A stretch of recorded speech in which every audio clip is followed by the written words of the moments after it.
Cricket की तो नहीं, लेकिन हमारे एथलीट्स की आज भी, हमारे जो खिलाड़ी हैं आज भी उनकी यही हालत है कि वह जनरल बक्सों में जब डिब्बों में जाते हैं। जब से टेलीविजन पे ये खेल आना शुरू हुआ है और 30 कैमरों से क्रिकेट को अलग अलग एंगल से दिखाया जाता है, लोग मुझे सिखाने लग गए हैं क्रिकेट कैसे खेला जाता है। आप यहाँ क्या खाक मारने के लिए बैठे हैं? स्पोर्ट्स मिनिस्ट्री किस लिए बैठी हुई है कि यदि आप उन लड़ाइयों को सुधार करके उन जो प्रतिभावान लोग हैं उनको आगे नहीं भेज सकते? मैं अपने मुख्यमंत्री का सहृदय धन्यवाद करना चाहूँगा, हमारे पश्चिम बंगाल के मुख्यमंत्री का, कि हर क्षेत्र से, कला, खेल, संगीत, सब क्षेत्र से आपको लोग व्यक्ति मिलेंगे इस संसद के अंदर जो अपने क्षेत्र की आवाज़ को उठा सकते होंगे। तो मैं अपनी ओर से अपने मुख्यमंत्री ममता बंदोपाध्याय जी का बहुत धन्यवाद करता हूं कि उन्होंने सभी क्षेत्र में से लोगों को पार्लियामेंट में बुलाकर उनको आवाज़ उठाने का अवसर दिया। और क्योंकि खेल और खिलाड़ी की कोई जात और मज़हब नहीं होती, इसलिए राजनीतिक लोग भी इसको ज़्यादा गंभीरता से नहीं लेते। अभी संजय जायसवाल जी हैं कि चले गए? चले गए। वो बोल रहे थे जब हम बात करेंगे तैयारी की तो आपको तो दर्द होगा, विपक्ष को दर्द तो होगा। मुझे मालूम नहीं उनको या उनकी पार्टी को तब दर्द हुआ था जब हमारी महिला कुश्ती बेटियां और बहन थी जिनके साथ अत्याचार हुआ था और वो त्राहिमाम त्राहिमाम कर रही थी, तब किसी की आवाज़ नहीं उठी थी। मुझे याद है जब मैं छोटा था, मैं भी क्रिकेट खेला, भारत के लिए विश्व कप 1983 में जीता। हमारे साथ में यूसुफ पठान बैठे हुए हैं जो 2011 में विश्व कप भारत के लिए जीते। हमारे कप्तान फुटबॉल के, भारत के कप्तान बैठे हुए हैं, पद्मश्री लिए हुए प्रसून बैनर्जी, सब यहाँ बैठे हैं। मुझे भी याद है जब मैं छोटा था और उस समय क्रिकेट में पैसा नहीं था तो हम लोग 3rd क्लास ट्रेन की बोगी में जाया करते थे। टॉयलेट के सामने सामान टॉयलेट में पड़ा हुआ होता था और हम लोग बैठे रहते थे और जाते थे। और school games federation of India तो शायद अपना ही है, किरण रिजिजू जी आप तो मंत्री रहे हुए हैं, वही SGFI ले जाया करती थी हमें। आज भी परिस्थिति सभापति महोदय वही है हमारे एथलीट्स की, क्रिकेट की तो नहीं, लेकिन हमारे एथलीट्स की आज भी, हमारे जो खिलाड़ी हैं आज भी उनकी यही हालत है कि वह जनरल बक्सों में जब डिब्बों में जाते हैं, टॉयलेट के सामने बैठते हैं, टॉयलेट में उनका सामान होता है। जब वो जाते हैं खेलने तो ऊबड़ खाबड़ मैदानों पर खेलते हैं, खाने के लिए ढंग से मिलता नहीं, डॉर्मेट्री में रहते हैं, टॉयलेट के सामने खाना बनता है। और यह मैं नहीं कहता हूं, यह टेलीविजन पे एक बार नहीं अनेकों बार देखा गया है। हम बात करते हैं हमारी प्रिपेयर्डनेस क्या है।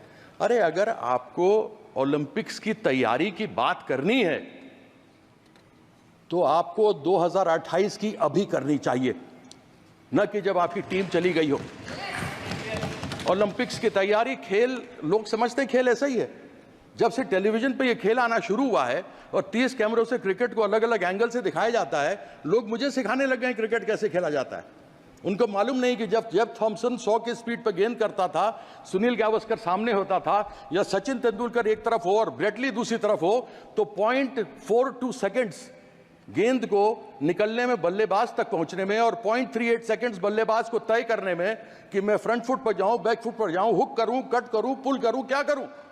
लेकिन लोग हमको सिखाते हैं, यानी ये बॉल छूटी और ये बैट्समैन के पास आई, ये समय है, बस इन 2 चुटकियों के बीच का खेल है। उसको संभवतः लोग समझेंगे नहीं, बहुत आसानी से लेते हैं कि हमारे प्रधानमंत्री जी ने किया। मुझे बड़ी खुशी है कि जब प्रधानमंत्री जी ने हमारी महिला कुश्तीबाज, कुश्ती लड़कियां जब आई थी तो उन्होंने उनका स्वागत किया था, सम्मान किया था, बड़ी प्रसन्नता हुई थी जब उनके साथ वो खा रहे थे।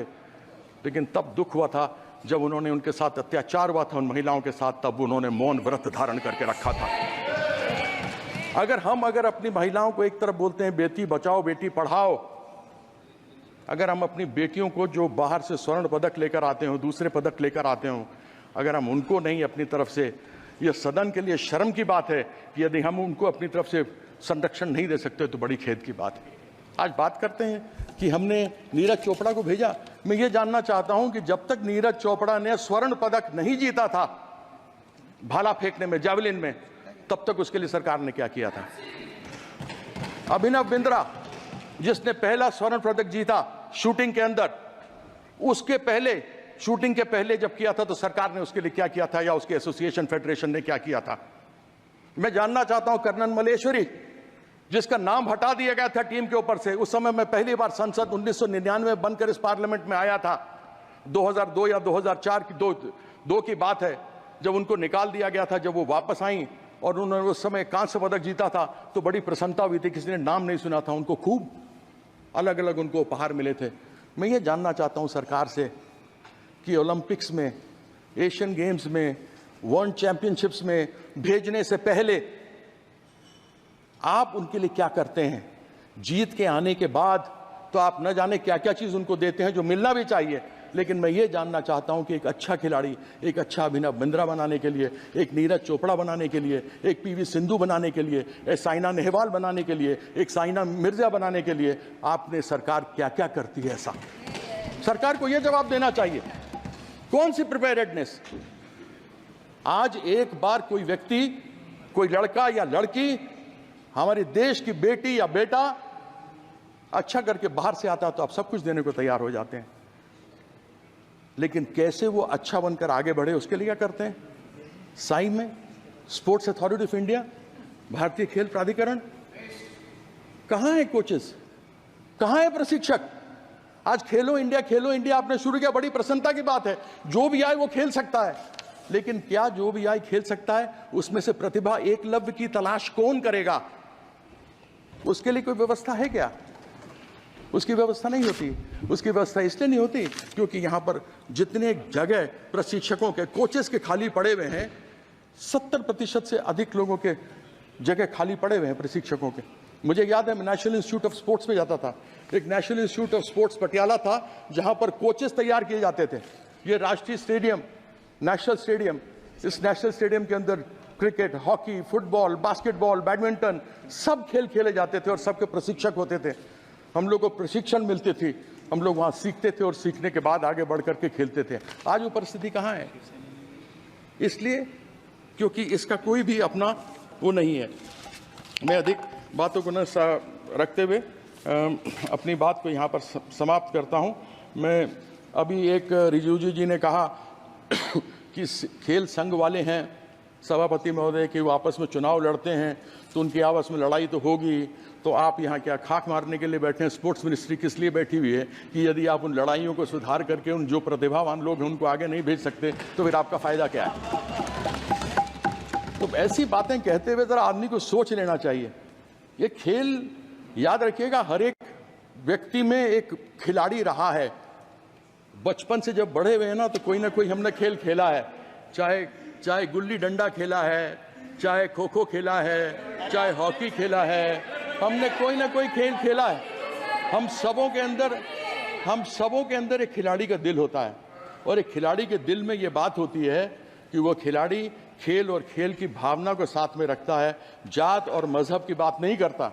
और ये लोग बेटी बचाने वाली बात करेंगे, जिन्होंने सीता माँ का आज तक कोई भी सम्मान नहीं किया, जो कभी सीताराम नहीं बोलते, वो बेटी का सम्मान करेंगे। ऐसी अपेक्षा तो मैं इनसे रखता नहीं। तो मैं आशा करता हूं कि इसी अगले सत्र में 2028 में ओलंपिक में क्या करेंगे उसकी तैयारी के बारे में यहाँ करके बताएंगे, तब मैं समझूंगा। हालांकि तब तक ये रहेंगे नहीं रहेंगे दुनिया जानती है कि इनका हालत तो अभी साथ में देखें, लल्लन जी बैठे हुए साथ में, डिमांड कर दिया इन्होंने, वो जो नाम सब आ रहे हैं ना दुकान के बाहर लिखने का डिमांड चालू कर दिया।